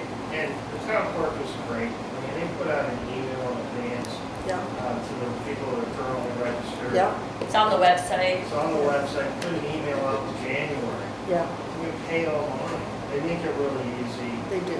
People choose to ignore that. We do make some mistakes. There was somebody on the list, their dog had passed away. And of course, we ask that the local vets by state statute can provide us information with a list of animals that have passed. And sometimes there's a mix-up, and it can be a little bit frustrating when somebody says, my dog pet passed away, my dog. But we don't intentionally do that. We're not perfect. Yeah, yeah. But these people ignore and ignore and ignore. And I know, I remember last, Basically, if Fifi gets run over on the road and they pick it up and bury it in the backyard, there's no record. There's no record, and we have to knock on the door, and they say the dog passed away, but. yeah. And I know, Can't bump that I know this year, and I know last year I mentioned it before April came up. I said, please, register your dogs before April 30th. And I've seen a list, and there are repeat offenders, and it's like, I have no problem with this motion. I will make the motion. You have any other questions? Okay. We should be able to. I'm going to make the motion that the Board of Selectmen amend the Town of Littleton Dog Regulations Ordinance, Chapter 3, Section 4, and Section 5C, to cover the cost of certified mail and to adopt the revised language as presented by the Littleton Police Department. I'll second that. Okay, any other questions, discussion? No. Okay, Yeah. I'll call a vote, all in favor? I, Thank you. yep. Easement, utility easement. Last thing on the agenda is the theater up utility easement. Pretty simple, the theater up, as you may be aware, is in the process or have purchased the old Masonic Temple Prop building. And as they're preparing for the renovation of that building, they got to figure out a way to get the power into it. And they've been working with water and light, there really isn't any feasible way other than to put a utility pole on a small section of property the town owns.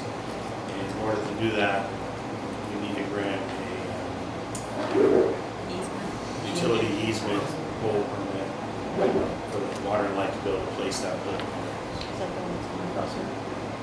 I've been on site. Eric Oliver's been on site. We met with representatives from Theater Up, and Water and Light's been down. They visited the site. Seems to make sense. There really isn't any other option. Is this to update their lighting, because it's just so old, and that's an older building? Is this just to update everything to more? Yeah, it's probably new service, new Yeah. electric Yeah. service. And water and light's okay with it?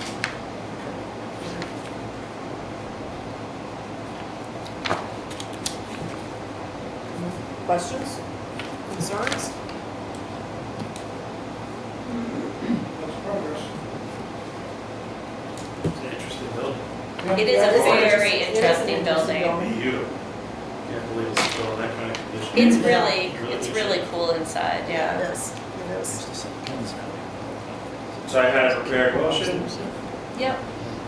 Okay, I move, I can do it. I move that the select board approve the requested easement subject to final review and approval of the easement language by town council.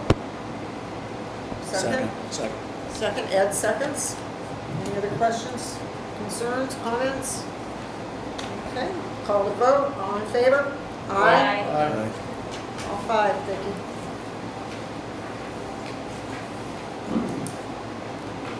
Okay.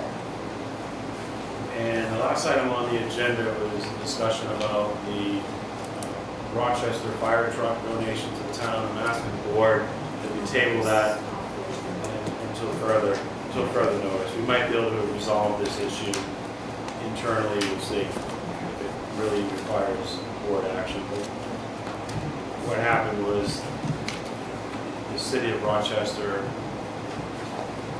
registered, transferred the title to the town of Littleton. Mistakenly, it was really supposed to go to a different entity. And we're trying to figure out how we undo that. So Yeah. I'm hopeful that it will not involve the We just select keep board involved. Do we even want it?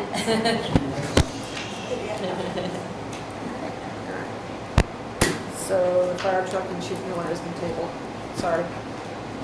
Sorry. Okay, any board of selectmen topics? Yeah, I'd just like to follow up on the overtime review. Oh, yeah. So it took me quite a bit of time, but I went through every time sheet. We have a paper-based time system. I went through every time sheet in the last 3 years to get them. I had done an initial set of data. They wanted something a little different. So I completed that a couple weeks ago.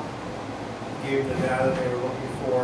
They've scheduled a preliminary discussion with Troy and I to talk about some of that data. August 21st, I believe, off the top of my head.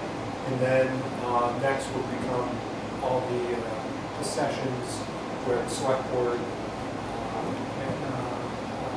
input is requested, community, firefighters, all that kind of stuff. So it's in progress. It's been a little bit delayed because of some of our systems, just getting them data in a format that they want to analyze. So are you working with municipal resources on this, which is? Yeah, a couple weeks ago, I finished all the data requests that they had.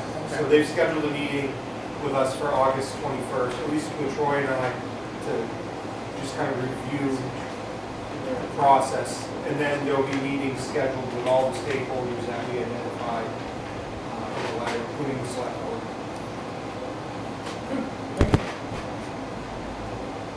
I've got one question for the chief.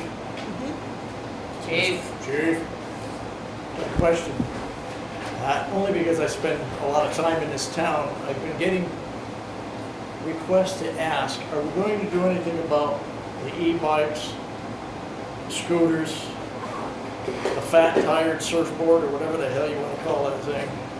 Because they're not obeying, these are all motorized vehicles, and they're not obeying any traffic laws. They're hopping off the sidewalks into the road, they're popping out between cars, and it's kind of a surprise that just all of a sudden, where the hell did he come from? Yeah. So, and it kind of hit us by storm, right? All of a Yeah, sudden it was started- There's a lot of them there, yeah. There's a whole bunch of them.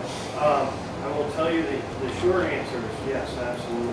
We recently actually got a pretty good drug arrest off stopping somebody on an e-bike that ran through a stoplight. All people operating bicycles, e-bicycles, scooters, any electric vehicle that's on the roadway has to abide by state law. So, however, it's convoluted a little bit on whether they needed licenses or not. So we have an intern that's currently working, or interning at the Littleton Police Department under the prosecutor. I think she goes to West Franklin Pierce. Franklin Pierce College? The law school in Concord. Because I actually got to speak to one young man who was on an e-bike, Yeah. and he's reaching speeds of 30 miles an hour, in which he giggled and said, on the downgrade, I could do a lot better.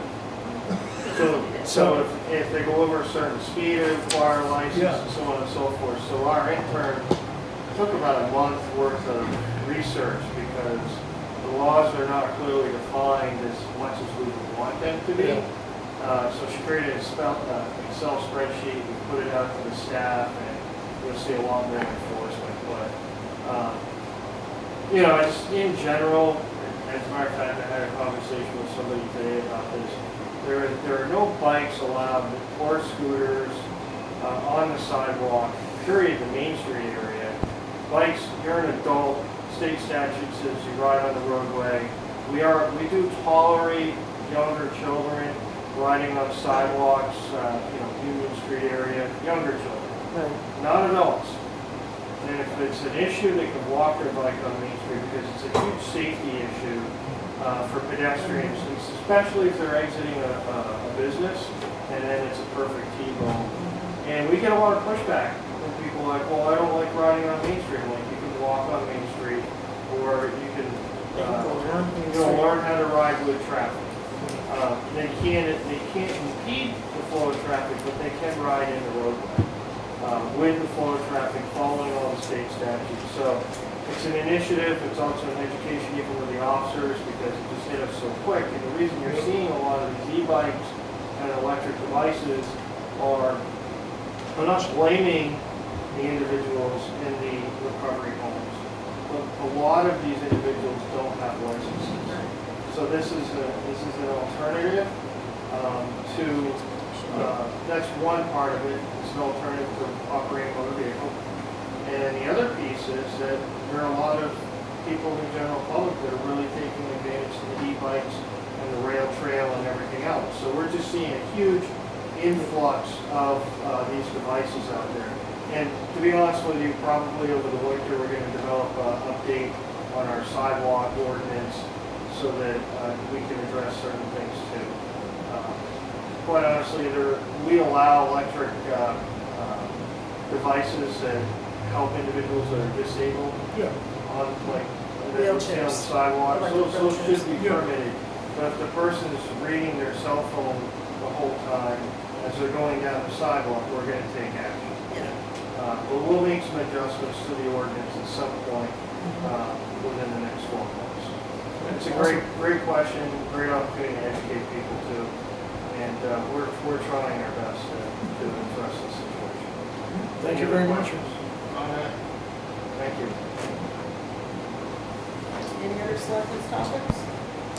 Just one other concern is the sale racks put out on the sidewalks.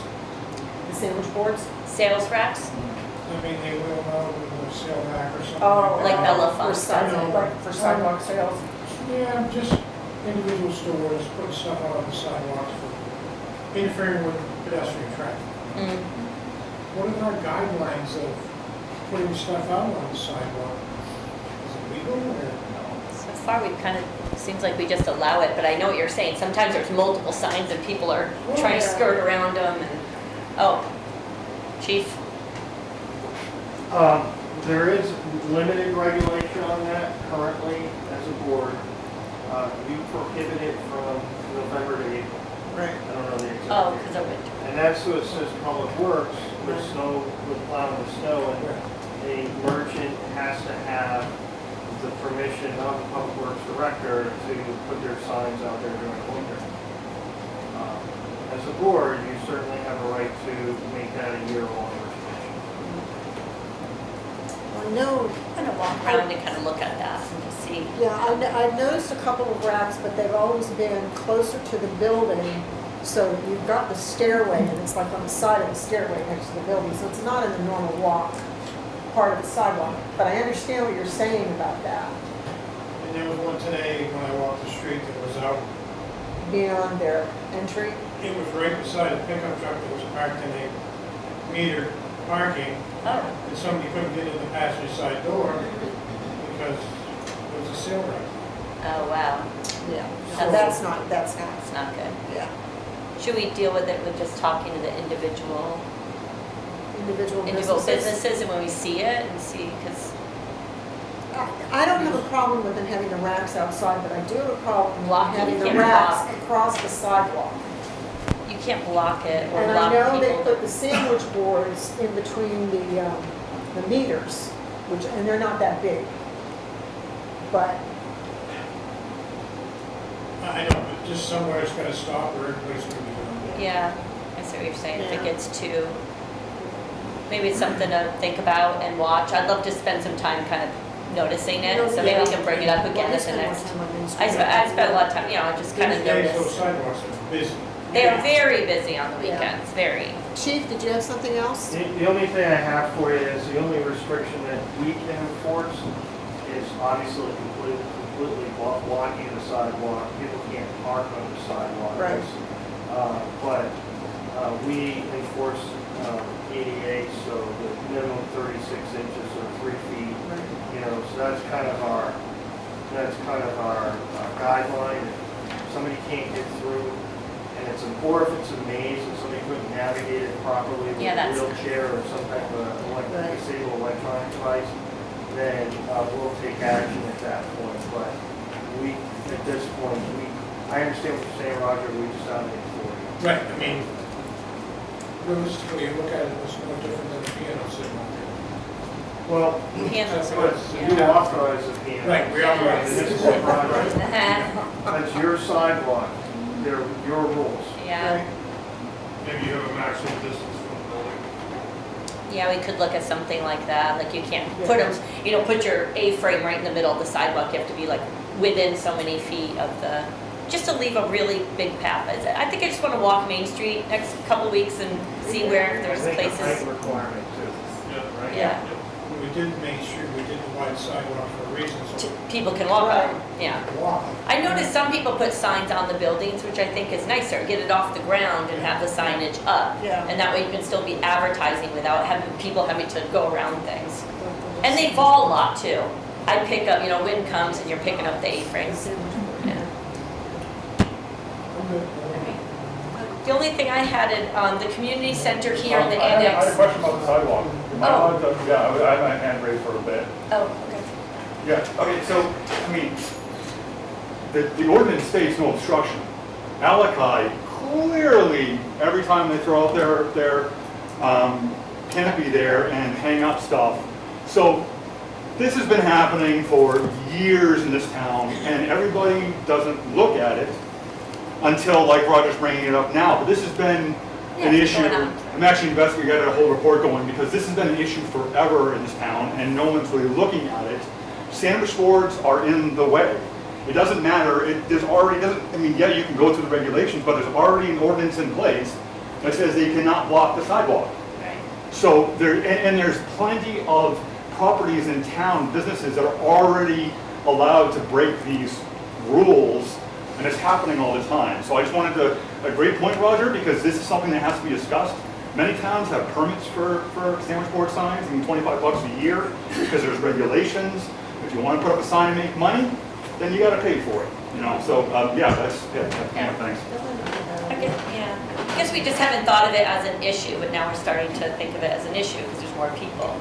Like, I like the flavor of Main Street, you know what I mean? I'd like to see some of these things, so I think we have to discuss how troublesome it is for people to walk. Have we had any injuries and stuff, It is a Chief? bigger Or issue because of the amount of people that are showing up. it's getting to here be on so many Friday, people that maybe we do Right. have to, but I don't think it felt like an issue before, but it's starting to feel like an issue.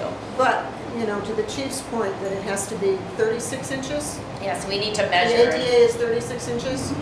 So, I And then I appreciate, think to I December's point, appreciate his compassion on this, but we don't allow them to block the sidewalk. And actually, we right, had dealt with a issue a few years ago in front of the library where there was just a lot of people would congregate there, yeah, and we considered them blocking the sidewalk because people had to walk around it. But the courts, it's a little bit different the way the ADA looks at it and the way the courts look at it. And blocking, it's very narrowly defined.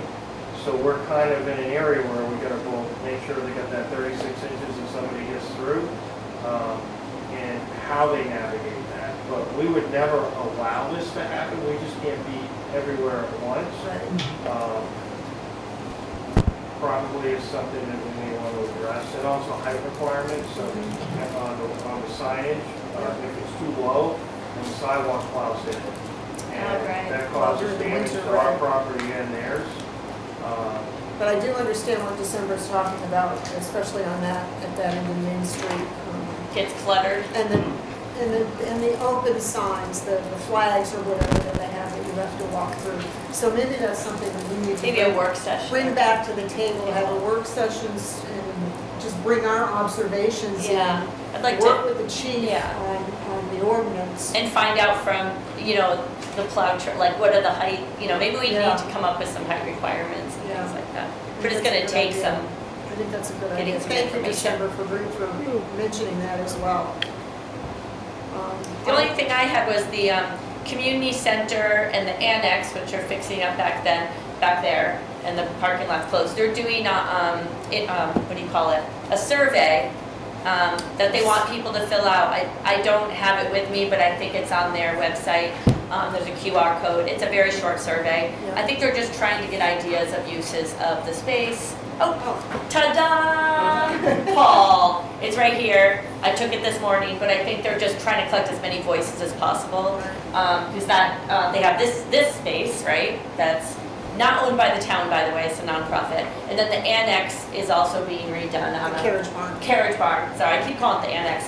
The Well, carriage barn's being redone on a grant, so that's gonna be more space. So I'm just encouraging people to use your voice and give them some ideas. Is that space going to be rented for anybody to rent Well, it? or- that's what they're figuring out. That's what I they're think working they're on. working on what to do with it. And They did have a group over, the Episcopal Church used their dining area, and we did have a group yeah, I was at that. You were at that. sit down and go through ideas and, where we go from here, the suggestions were taken by the board, so. There's a new ED, or not ED, I guess she is, new person that's running the community house, and I think she's just trying to engage the town and what Is that- people is want to that see. Kate? Or Barbara. Oh, okay. Barbara. Yeah. So anyway, I think they're revitalizing things and want to hear from the constituents, so that's my only thing. Did you have anything? I got nothing. You got I nothing? got nothing. Ed, you got anything? All right, so we're done with selectmen talk. Okay. Public comment. During public comment, you will be allowed 3 minutes. We do have a timer. When your 3 minutes is done, it's done. I'd like to not repeat topics if we possibly could do that. So we're open to public comment. Ladies before gentlemen. Marie? Sorry, guys. I'm concerned about the signage in Littleton, and I just learned that the Department of Transportation is responsible for Main Street, marking the street with its crosswalks and everything. And I would like the board to be aggressively pursuing the fact that they are, here it is almost August, and they haven't come yet. The crosswalks, there's 2 crosswalks up in front of the Opera House, and one you can hardly see. Obviously, we painted that. Was But that I part, think that our, was that, excuse me, just a second, was that part of Cottage Street? I believe she's talking about the intersection of Union Street, Cottage Street, and Main Street. Yeah, is Yeah, that, it's hard to is that see. part of the Cottage Street project, getting those 2 sidewalks repainted? it, No, Okay. no, this is DOT. normal, this is normal Okay. DOT maintenance. DOT stuff. but my question is, or my situation is, we have a lot more increased foot traffic once the kids get out of school and the summer tourists. And the fact that these crosswalks are not visible is ridiculous. Somebody's gonna get hurt, somebody's gonna get killed. People I don't have. wanna see a Mr. Provido out there. Yeah. And I think that the town should really aggressively pursue with the Department of Transportation to get here earlier in the season. Don't come in September, October. I mean, my God, foot traffic, the kids are back in school and people are not coming as much as they used to in the summer. So I'd like to see that pursued. My other thing is, who pays for the signage on Main Street? What kind of signage? Well, I The would like, pedestrian crosswalk signage? I would like to see, there is a pedestrian, a stop sign up at Pine Street and Union Street by the hoops that says Oh, yeah. stop, and then underneath it, it says, don't block the crosswalk. I would like to see at every crosswalk a sign where it says the crosswalk is here. Don't block the crosswalk. How many times have I come through town and there is a tractor trailer Oh, it doesn't talk. hauling log equipment or logs, and it's taking up all of the crosswalk. And here's people weaving in and out. Somebody's gonna get killed again. And I am sick to death of that. It's bad enough that they got out in the winter time and you can hardly see what's going on. But I think Eric had something about the painting. So, as far as getting to stay here earlier, to take care of the painting, last summer, when Paul was the interim town manager, we did try to reach out because this has been an ongoing issue and had it done earlier in the season. It is actually a department in and of itself with the state, and we haven't had much luck getting any pull as far as that issue. the size of this town and the amount of people we have here, Friday, Saturday, Sunday, Monday, is ridiculous. But they're not here because we have such a demand on this traffic every. And I'd like safety, that is my big thing, is safety. And not only that, but maybe we can't have the green crosswalks that it gets slippery. So, you know, have you noticed that Beverly has got yellow? Yeah, something brighter maybe. And it stayed. Instead of spending $27,000 for all this beautification of the plants on Main Street, which only goes from the diner up to the Jack's Junior Theater, how about spending the extra money to paint some paint that will stay on the crosswalk and not be slippery? Even if we do every other, do the lines themselves like we now have that are white, do them yellow or do them some bright color to see, long before they actually get there. Yeah. So that's something we could talk to DOT about. Yeah, Eric. Reach out to her Eric before. and Troy can Yeah. work on that. Chief's got something on that. So thank you, there's a reason why the color changed, because we used to have it like that, because they're too slippery. Yeah, they are slippery. And our crossings are used a heck of a lot more than Bethlehem's, no offense to Bethlehem. They get So, worn down. but, just as we were talking about this, we can discuss this in our safety committee. I personally am opposed to sign pollution. And having too much signage becomes sign pollution and it becomes white noise. Citizens, people operating vehicles need to have their own accountability. They know the laws when they go through driver's ed, that they can't block crossings. We specifically put the one at the Lahoots crossing because that's where we cross children in the morning, and it was holding up our morning and afternoon traffic and of course safety reasons. But it's a balance, and I understand your concern, but there is a balance between citizens owning up to their own behavior and, quite honestly, having signs everywhere. We just can't have signs everywhere. We want a beautiful Main Street, we want a beautiful community, and it's tough. It's a tough decision to make, but just keep that in mind when you make the request. We do want to upgrade our crossings, so that's one thing that, with some similar to the crossings, the crossing that you see on Cottage Street and in front of Lakeway, that is part of the planning that we're doing moving forward. Okay. Is there a date on that, Chief? How much money you got? It's all about money. It's always about money. Yeah. Do you have something else you wanted to? Yeah, I'm hoping that we get that street light up there at Chiswick and Egan Street. We put our request into the state. Okay. Oh, the Chiswick. Because I have a big problem with there and then down by Tractor Supply. Because what happens is when you are at a stoplight and you're waiting, somebody will come come up in the lane that says you turn right to go across the bridge, and they don't. When the light turns green, they pass you. There Just is fast no- driving. There is no motorist driving respect anymore. They will block the intersection down at Maple Fields, so you can't go, if you can't go down the road onto, Meadow Street, when the light is green, without blocking the intersection. I've had people come and actually pump my car. Wow. And of course, I couldn't call the police or couldn't take a picture of the motorist that did that, because I put up my cell phone. I'm telling you, it's just ridiculous that there's no respect for the drivers anymore. It's me first, even if it kills you. And you should see some other parts of the country. I lived in California, and you can't even tell you. Whew, so bad. December, you had something you wanted to comment on?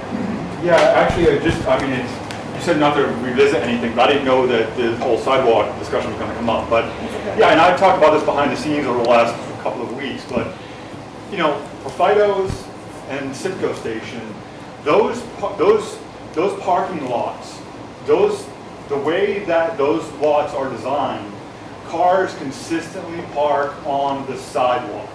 For Fido's in particular, because of the location of that parking meter in that little tiny island, there is absolutely not 36 inches there. If any car pulls into Fido's parking lot and pulls parallel, to the sidewalk, there is definitely not 36 inches there. So, and I've reached out to DOT, and they said Littleton signed off on it, and it's Littleton's responsibility to deal with that. So that, that even this, as you're walking down, just look down Main Street. You're looking down, and everywhere else it's the double sidewalk. But for some reason, when they redesigned for Fido's parking lot there, they were allowed to not be ADA compliant.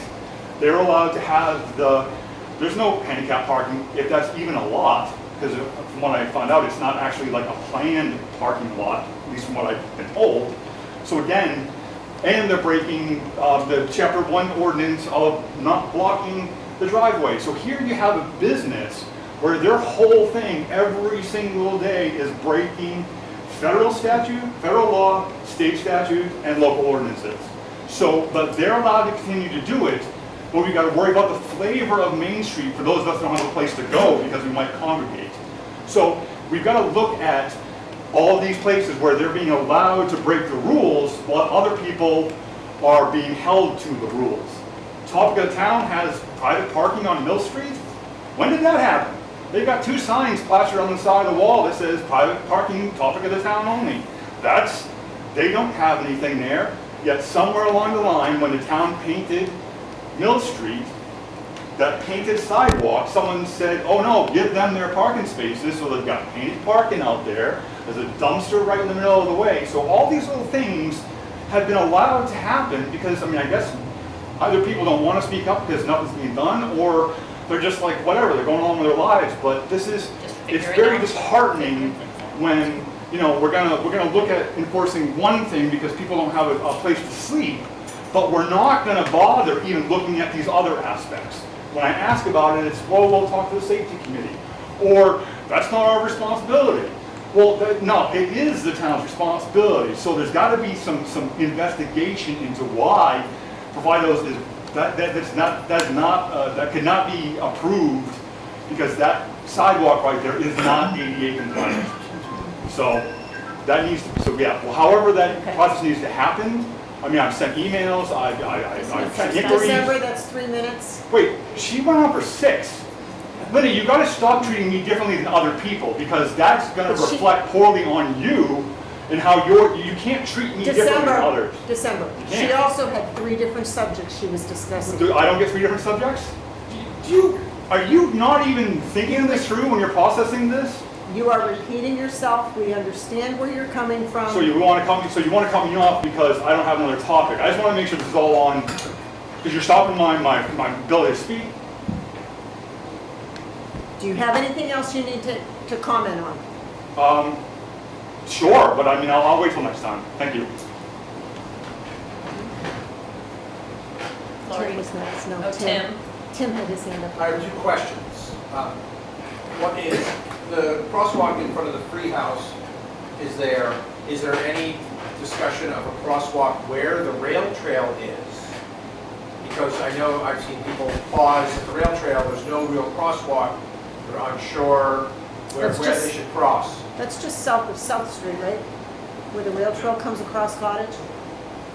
You want me to answer that? Please. I believe that Bruce Kaplan.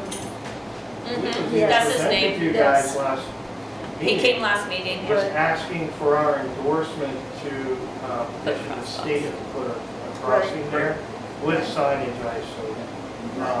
However, the state's neglected to even address the issue in front of Free House. And I did answer your questions December, and the state unfairly threw the town under the bus on the issue in front of Profidos. For those of you, and I think somebody here may have sat on the board back then, that was a state engineer that made that decision as far as Profidos. Some of his observations are correct, but I did answer most of them. Oh, the state said there was a local New Hampshire building engineer. The state is not correct on that. Okay, all I right. was there, those individuals weren't. Okay. I'm sure Bill was there for that as well. And I share similar concerns about people that park on the sidewalk, and when it is brought to our attention, we do enforce it. We just can't be everywhere at once. Right. The Cottage Street project, there'll be a crossing right there at the Willow Grill. That's part of that project. Just a crosswalk signage. I'm hearing from like outdoor groups going, there's a great rail trail there, but there's no crosswalk, what do we do? We supposed to go And down? Bruce Kapp, I've been in contact with him, and he's reached out trying to move that forward. My second question is a very simple one. Where is this displayed? Because I have a Littleton business that would be interested in some public service communication to want to distribute their content. Actually, I'm working with Littleton Avenues and Community Health. Do you have a card with you, Zach? Yeah, I can help you out. Okay. Okay. Bill, you had your hand up for a while. So, is it Littleton Highway Norman responsible for all crosswalks in Kansas? No, Only done all in the past. because if not, they don't get done. So in trying to keep the safety and take care of it in more of a timely manner, but it's an issue on Meadow Street. It's an issue from one end of the town to the other.